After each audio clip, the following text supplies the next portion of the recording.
Extra quick spot. Oh, yeah. All right. I tell you what, a person who believes that this wasn't set up by our own government is an idiot. By mentioning the fact that in the beginning he viewed. What's the title? Let me get this over with. What's the title of chapter 5? Chapter 5, Solitude. Chapter 6, Solitude. That he says in chapter 5 that this idea of solitude was something unpleasant for him, even before beginning this experiment. And it was unpleasant until a certain point, and that point was that he began to become used to it, and sooner rather than later, he began to enjoy it quite a bit, appreciate it quite a lot. So we learned even in chapter 5 that he's normal. He's not some strange guy who hates people and doesn't like to be around people. No, he's actually like all of us. He found it unpleasant, but he proved the point to himself as well as us that you don't need people to be happy. Be happy by yourself. You can be happy spending time with yourself. And that was definitely a point that he brought out in chapter 4 when he said that he has an advantage over his townsmen. And that advantage was that he could entertain himself. He actually liked spending time with himself. As opposed to them, they needed to be, going to the theater and going on vacations and stuff. So he's bringing home this point again in convincing us that you don't need to be happy to be around people. But now the question was at the end of chapter 5, because he brought the point home. The question at the end of chapter 5 was and is, does he hate being around people? Does he hate society, the way it's set up where, you got to deal with people, you got to work with people, and, does he have a problem with this? Is he like this anti-social person? That's actually the term that we use today to describe someone like that, anti-social. Back in the day, it was called a hermit. He's a hermit because of the animal. I don't know if you ever seen a hermit before. Hermit crab. Anyway, a hermit is someone who doesn't like to deal with people, doesn't like to go out. Is he a hermit? Is he antisocial? What is he? At the end of chapter 5, we might possibly end up making some misconceptions about Henry David Thoreau, the same misconceptions the people in Concord were making, because they were like, saying this guy is strange. He's like a hermit. He doesn't like to deal with people. But that's because they didn't know him. But we're getting to know him because he's writing. At the end of chapter 5, we could have easily assumed that maybe he is a hermit. Maybe he does hate people. He don't like society. He likes to be away from society, to live out, in the woods somewhere by himself and don't want to hear about people. Well, that's why it was important to read chapter 6. So let's read this first little paragraph. And I think even in the first little paragraph, we get the answer to that question. So let's read it. I'm reading from the very beginning of chapter 6. Listen carefully. I think that I love society as much as most, and am ready enough to fasten myself like a bloodsucker for the time to any full-blooded man that comes in my way. I am naturally no hermit, but might possibly sit out the sturdiest frequenter of the barroom if my business called me thither. Point he is making here, I think this is really clear, nothing to read in between the lines. He likes being around people. He is very sociable, but he doesn't need people, and he will leave the social setting if he has something to do. He has no problem with that. No matter how good the social setting is, no matter how good the party is, he's going to be home on time because he has no problem. He can be with people, but he can also be without people. So you might love People love being around people, love being social, but he loves it also. But it does not control him. And this is now the point he's going to make in chapter 6. Because a lot of people feel that in order to be happy, you got to have, people around you. People around you. You got to have people around you in order to be happy, right? Yes? You got to have friends, right? And you got to see your friends every day, right? You got to talk to them every day. If you don't talk to them, you're depressed, right? Huh? Yes? Well, that's the point he's making. He's making the point that you don't need people every day. You don't need them to control your emotional state of being. So let's see if he continues this argument. Next paragraph, read along with me, please. I had three chairs, and we all seen pictures of his house. Chapter 1, I put it there. I had 3 chairs in my house. 1 for solitude, 2 for friendship, 3 for society. When visitors came in large and unexpected numbers, there was but the 3rd chair for them all. But they generally economized the room by standing up. It is surprising how many great men and women a small house will contain. I have had 25 to 30 souls with their bodies at once under my roof, and yet we often parted without being aware that we had come very near to one another. Many of our houses, both public and private, with their almost innumerable apartments, their huge halls and their cellars for storage of wine and other munitions of peace, appear to be extravagantly large for their inhabitants. They are so vast and magnificent that the latter seem to be only vermin which infest them. I am surprised when the herald blows his summons before the Tremont of our Astor or Middlesex house to see come creeping out over the piazza for all inhabitants a ridiculous mouse, which soon again slinks into some hole in the pavement. And here I have a challenge for 10th grade. Because that last point, he's talking about something, and I want you to tell me what he's talking about. That would be the last sentence. That last sentence. You go and do some research when you go home. Be able to tell me what is he talking about in that last sentence, because he's talking about something specific. That last sentence. But the paragraph in general. Question, because I kind of asked this question yesterday. Does he hate people? No. He doesn't hate people. Okay, is he prepared for visitors? Yes.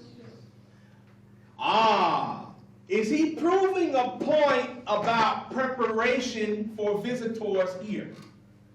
Because most of us think that in order to have visitors, you have to have 1, this huge room for them, and 2, a bunch of cushy stuff for them to sit on. If you don't have that, no way you can have visitors. Because if you had visitors, they would hate visiting you because you didn't have that. No different from today and the people of his time.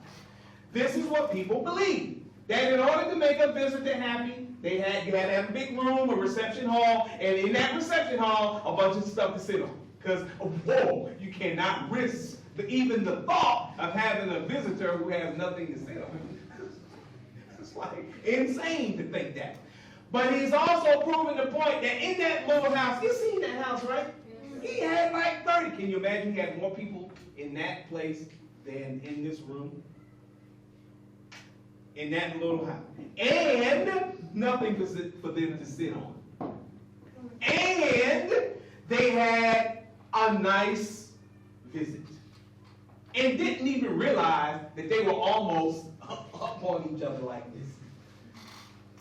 So he's proven a point. What is more important, and now he's going to go into it in the next paragraph. What is more important when you have visitors? A room, big room for them to be in, something for them to sit on, or stimulating conversation? Let's read the next paragraph here. One inconvenience I sometimes experience in so small a house, the difficulty of getting to a sufficient distance from my guests when we begin to utter the big thoughts and big words. You want room for your thoughts to get into sailing trim and run a course or two before they make their port. The bullet of your thought must have overcome its literal and ricochet motion and fallen into its last and steady course before it reaches the ear of the bearer. Else it may plow out again through the side of his head. And we all know what that means. You heard the saying, in one ear, out the other. Yes. Also, our sentences wanted room to unfold and form the columns in the interval. Individuals.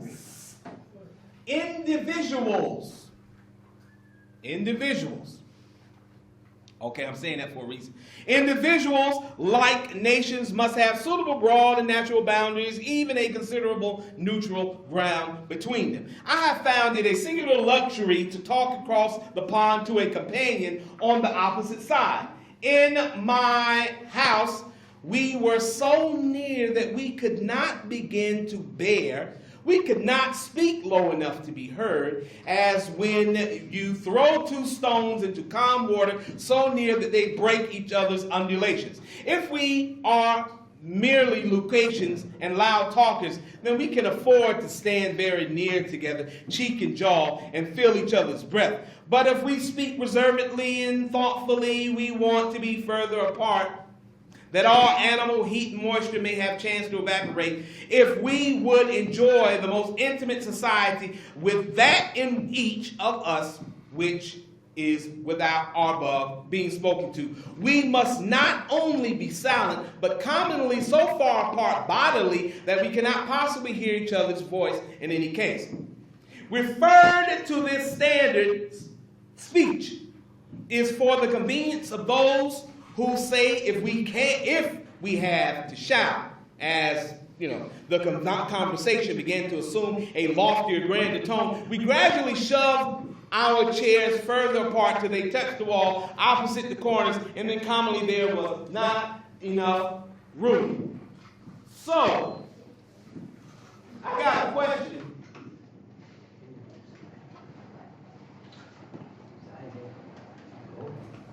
When he is talking about the space in his house, when he is talking about the have a conversation in his house, is he literally saying to have a conversation, there's not enough room, or is he figuratively saying about there not being that there's not enough room? Or is he figuratively talking about there not being enough room? Which one? Literally saying there's not enough room for our conversation, or figuratively saying there's not enough room for our conversation? Literally saying there's not enough room for our conversation, or figuratively saying there's not enough room for our conversation? Why you say figuratively? The people he's talking to. Okay. All right. Go ahead. You want to say? The people he's talking to. Okay. All right. Go ahead. You were going to say?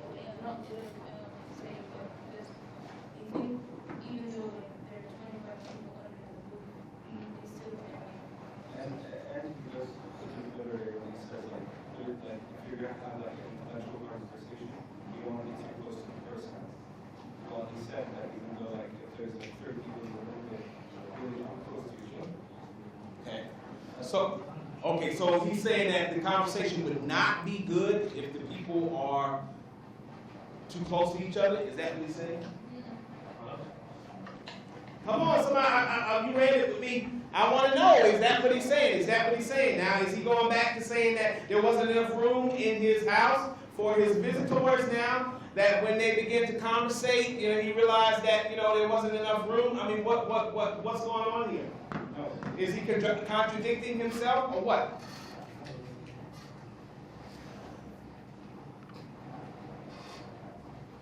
Now, I know you won't wait for me to answer the question, but what if I don't answer the question? It wasn't enough room for debate. It wasn't enough room for debating? I'm sorry? Because like when you have have like a conversation, when you start debating, your voice is like louder. You usually stand farther apart from the person. All right, now I'm going to read the beginning of this again. And I need for you to keep in mind, as with all your reading in the future, whether it be Walden or whatever, if you are always looking for literal meaning, then you're going to miss the non-literal meanings. You're going to miss all the figurative meaning. If you're always only reading for the literal, I call it reading from a reading comprehension standpoint, where you don't look at the words for anything other than what the words mean right there on the paper. So let's read the first sentence again. Listen carefully. One inconvenience I sometimes experienced in so small a house. The difficulty of getting to a sufficient distance from my guest when we begin to utter the big thoughts in big words. You want room for your thoughts to get into sailing trim and run a course or two before they make their port. So, is he saying that when you begin a conversation in a small room, that you need a bigger room because the room is too small? When he's saying he wants to distance himself, or the inconvenience was he couldn't distance himself when he began to have the big thoughts in big words with someone, was he saying that he found his house too small physically? No. What is he saying?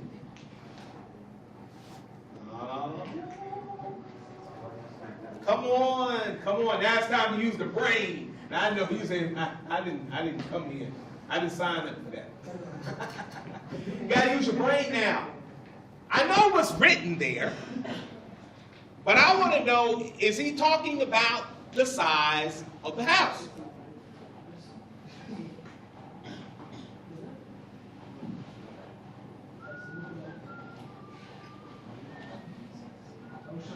And I would, you know what I would like for you to do? I would like for you to use, some of you, if you can, your own life as an example to explain what he's saying here, because I know I have experienced that, back in the day. I know some of you are probably experiencing it now. Read that first line. It may dawn on you what it is that you are experiencing now and what he is describing in that first line, or two lines, first two lines. Well, you got to be in chapter 6 in order to do all that, reading the line. Got to be somebody in this room who experienced the same thing I experienced back in the day. The same thing Henry David Thoreau was talking about here. I know you're waiting for me to say it.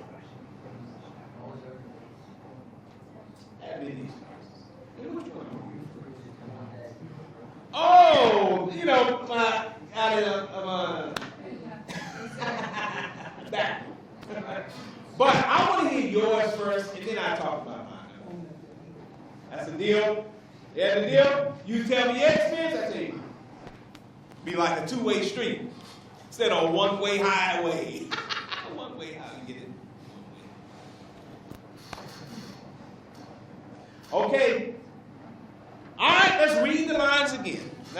No harm in that. One inconvenience I sometimes experience in so small a house, the difficulty of getting to a sufficient distance from my guest when we begin to utter the big thoughts and big words. You want room for your thoughts to get into sailing trim and run a course or two before they make their port. A lot of metaphors. He loves to use metaphors. But this is an indication. This is an indication. If he's using metaphors, hint, hint, Because metaphor falls under a larger category called blah, blah, blah, language.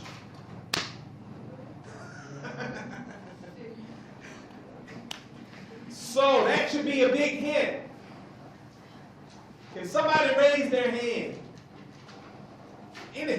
Other than you. Come, but raise your hand. Okay, I'm gonna say something. Let me turn off the air just for a second so I can say it, because it really gets on my nerves. I'm gonna say it. I need you to listen here. Let me explain something to you. Hello, I need you to listen to me. Stop playing over here. Let me tell you something. Almost every question you're going to encounter on the reading section of the SAT deals with reading what's not there. Deals with reading in between the lines, analyzing what the author is saying. Almost every question out of the 67 questions, minus the 19 for vocabulary, almost every question deals with just that. If you don't want to push your brain to analyze what you are seeing with your eyeballs, then you can forget about it. This ain't going to happen for you. There's certain things you should be able to detect. Now, I just told you that he's using metaphors here. So that should tell you something. That should definitely answer one part of my little question here, for sure. Might not get the whole thing, but it should answer one part. Answer the part that it should answer. He's talking figuratively. He's talking figuratively. Now, that we know. He's using metaphors. So obviously, metaphors fall under figurative language. So he's talking figuratively here. Now you need to relate. If you can't pull it out just from the words, then relate it to your own life, what he's saying. I can relate it to my experiences. Some of you can too. Let's read the lines again, because I'm not giving anybody any answers till you give me answers. I'm anti-answer today. One inconvenience, listen carefully. We're reading this knowing that he is using figurative language. We got to read in between the lines. One inconvenience I sometimes experienced in so small a house. The difficulty of getting to a sufficient distance from my guest when we begin to utter the big thoughts in big words. You want room for your thoughts to get into sailing trim and run a course or two before they make their port. I need you to tell me from your own life experience, and use an example from your own life experience, what he is saying here. Let me read the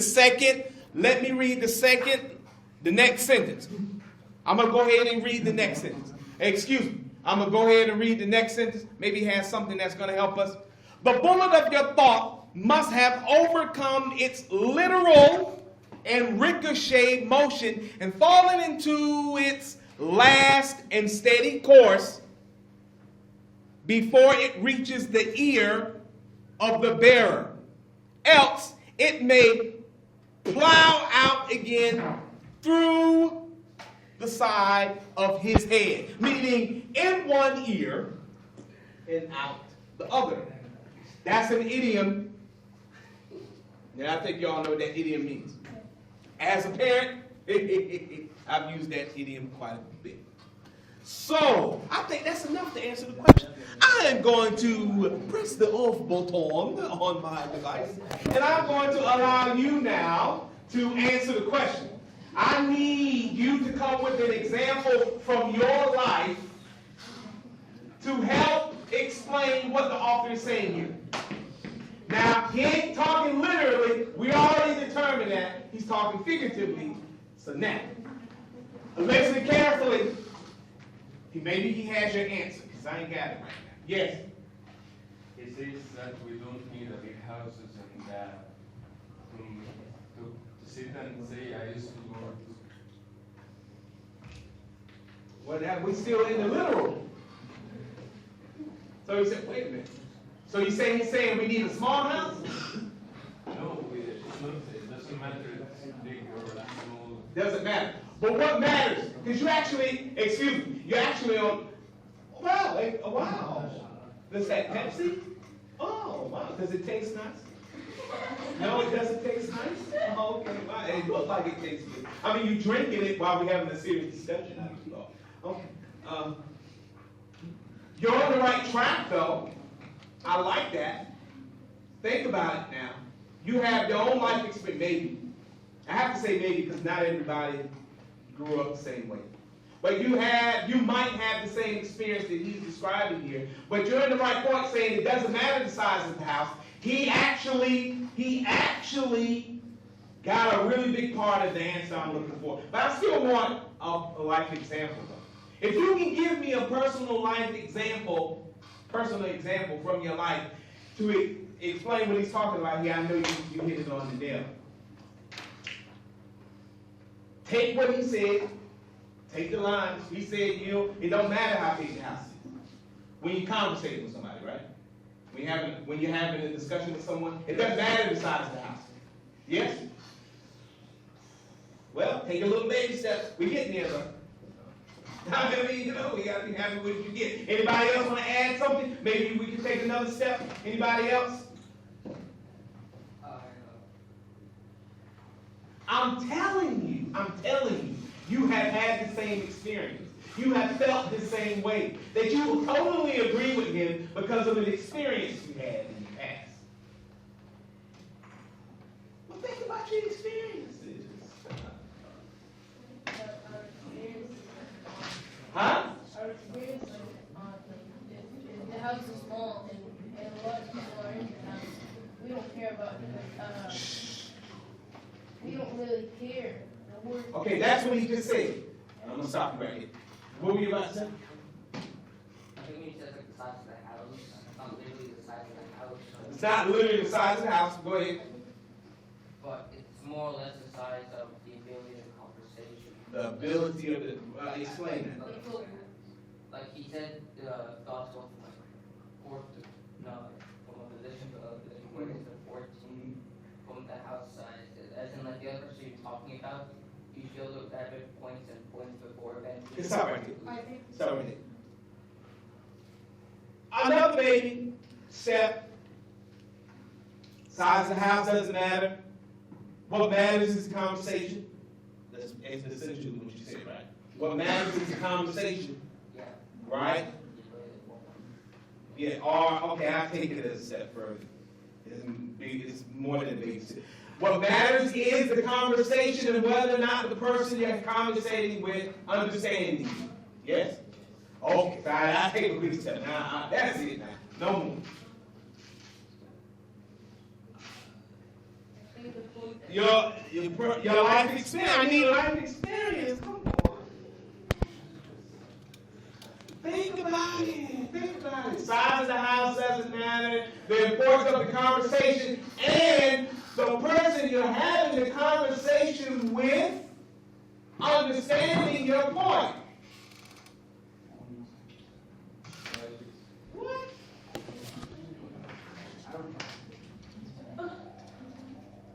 Okay, I got a question. Yeah, okay, so I'm assuming, and here I'm just giving you the answer. I shouldn't give you the answer, I'll give it to you. I'm assuming that everyone in here is a single child with no brothers and sisters.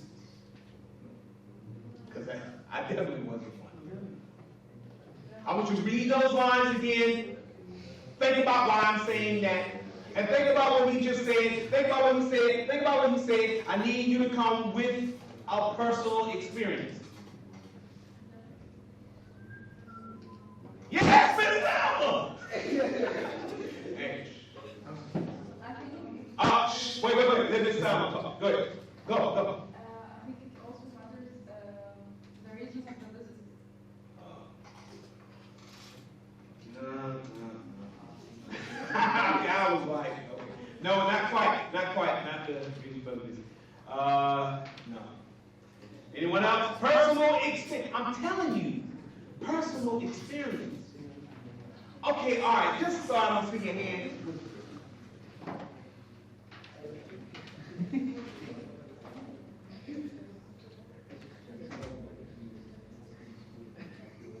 Okay, sorry. Okay. Not quite, but raise your hand if you are not a single child. Excuse me. Raise your hand if you're not a single child. If you got brothers and sisters. Raise your hand if you got brothers and sisters. Okay, right now. Wait a minute. Listen. Now I want you to raise your hand if now or at any time you had to share a room with a brother or sister. Now or at any time. You had to share a room with a brother and sister.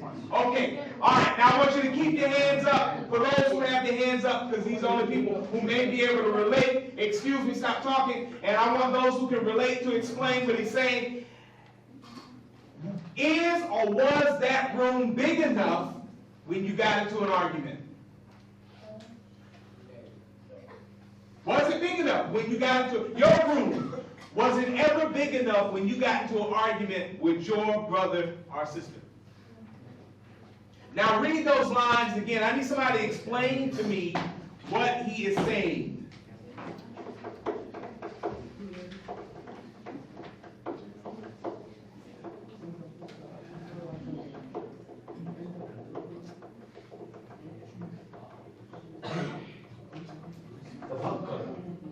Okay, are we, okay, all right, maybe the classroom is not big enough either, but, okay.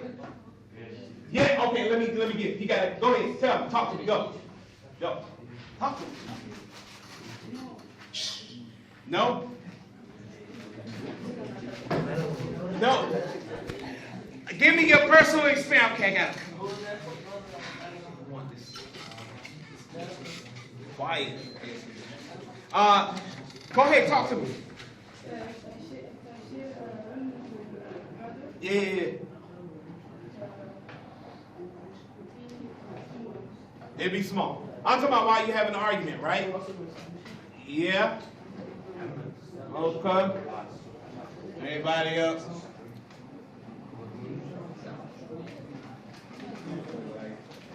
Go ahead. Okay, I'm gonna let you talk. Go ahead.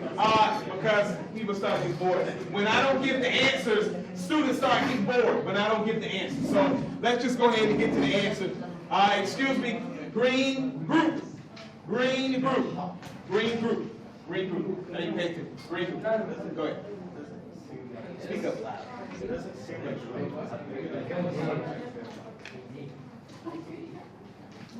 Go ahead. It doesn't seem like the room. It doesn't seem like the room has big enough. Yeah, you get in an argument like it's not big enough because like you keep shouting. They are playing. I know. We're gonna talk about that. Yeah, I get what you're saying. What he's saying is that the room can never get big enough. When you get into a debate with someone, the room is never going to be big enough. It's never going to be big enough. Why? Simply because, and now we're talking theoretically here, we always are going to find problems when expressing our opinion to someone who doesn't want to hear it, has their own opinion, don't want to listen to yours. I don't care how big the room is or how small the room is, it will never be room. Size then does not matter. It doesn't matter. It does not matter. Size does not matter. And you can use your own personal experience from sharing a room with a brother and sister. You know, everything is fine until there's an argument. Then you're like, you know, I'm tired of this, you know, the room ain't big enough, you know, this is my side, it's your side. Everybody ready to kill each other. Okay, okay. Wow. Okay. We got one little small paragraph now we're gonna read and oh no, I'm sorry, I didn't finish that. Okay, I'm going to bring the point home with these next lines. I need you to listen carefully. Here it is. Also, our sentences. I did that. Individuals, like nations, must have suitable broad and natural boundaries, even considerable neutral ground between them. Now I need you to listen to this. I have found it a singular luxury to talk across the pond to a companion on the opposite side. In my house, we were so near that we could not begin to bear. We could not speak low enough to be heard, as when you throw two stones into a calm water so near they break each other's undulations. Okay, so when he is in disagreement, or when he is in disagreement or agreement, and I want you to tell me, the companion across the pond, why does he find that a luxury? Why does he find that a luxury? Go ahead. Because he's so far away from him, he doesn't have to actually. He's like, he's far away from him. He's far enough from him. Okay. He doesn't want to be. Okay. I'm talking about in the conversation now.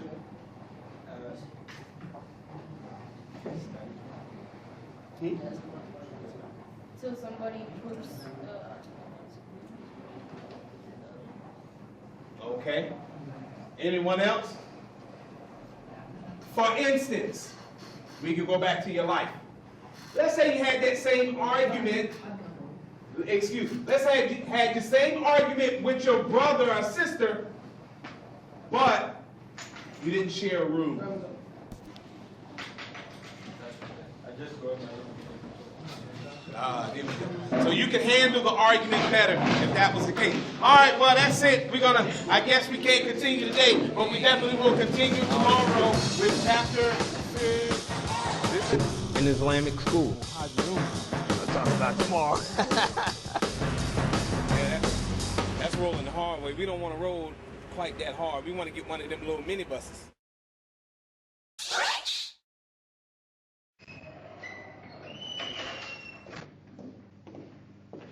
What's up?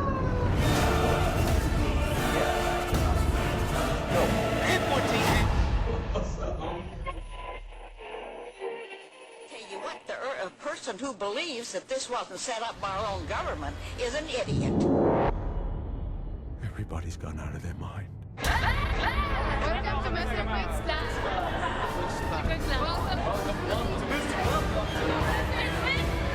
Welcome to Mr. Quick's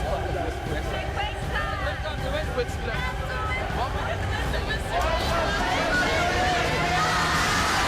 Welcome, Mr. Quick's class. Oh, yeah.